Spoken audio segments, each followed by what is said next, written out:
আসসালামু আলাইকুম এভরিওয়ান। এই ধরনের ভিডিও টিকটকে প্রচুর ট্রেন্ডিংয়ে আছে। আজকে আমাদের ভিডিওর মাধ্যমে আপনি শিখতে পারবেন খুব সহজে এই ধরনের ভিডিও কিভাবে এডিট করতে হয়।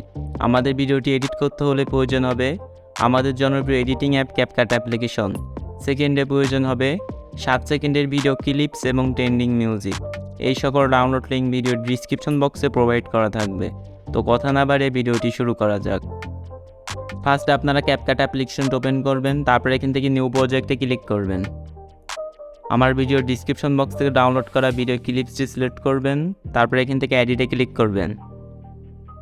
ভিডিও ক্লিপসের লেয়ারে লাস্টে চলে আসবেন, ক্যাপকাট অ্যাপ্লিকেশনের ওয়াটারমার্কটি ডিলিট করে দিবেন। এখান থেকে প্লাস আইকনে ক্লিক করবেন, আপনাদের পছন্দের 14টি ছবি সিলেক্ট করে দিবেন। তারপরে এখান থেকে এডিটে ক্লিক করবেন। আপনাদের ছবি সব এখানে ইনপুট হয়ে গেলে প্রত্যেকটা ছবির লেয়ারের উপর ক্লিক করবেন, তারপরে দুইটা আঙুল দিয়ে প্রত্যেকটা ছবির ফুল স্ক্রিন করে দিবেন।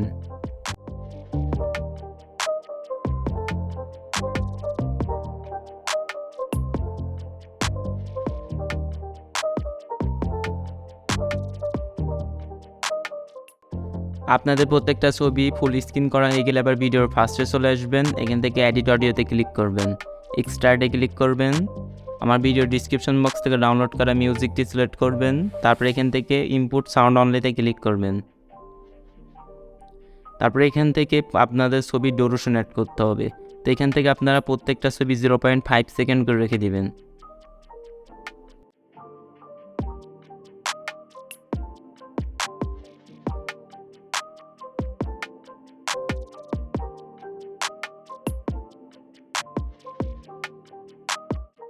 প্রত্যেকটা ছবির ডিউরেশন অ্যাড করা হয়ে গেলে এবার ছবির অ্যানিমেশন অ্যাড করতে হবে। ছবির অ্যানিমেশন অ্যাড করার জন্য ছবির লেয়ারের উপর ক্লিক করবেন, অ্যানিমেশনে ক্লিক করবেন, কম্বোতে ক্লিক করবেন। এখান থেকে আপনারা জুম 1 এইটা প্রত্যেকটা ছবিতে সিলেক্ট করে দিবেন।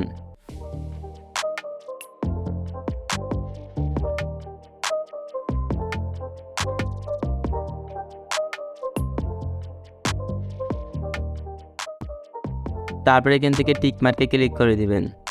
এখান থেকে আপনাদের প্রত্যেকটা ছবির অ্যানিমেশন অ্যাড করা হয়ে গেলে এবার ট্রানজ্যাকশন অ্যাড করতে হবে। ট্রানজ্যাকশন অ্যাড করার জন্য ট্রানজ্যাকশনের লোগোর উপর ক্লিক করবেন। এখান থেকে হোয়াইট ফ্ল্যাশ এই ট্রানজ্যাকশনটি অ্যাড করবেন। তারপরে এখান থেকে অ্যাপ্লাই টু অলে ক্লিক করে দিবেন। এখান থেকে টিক মার্কে ক্লিক করবেন। Finally video editing complete. ভিডিওটাকে এখন এক্সপোর্ট করে নিতে হবে। ভিডিওটি এক্সপোর্ট করার জন্য রেজলিউশন থেকে ফ্রেম রেটটি ফুল করবেন, দেন ভিডিওটাকে এক্সপোর্ট করে নেবেন।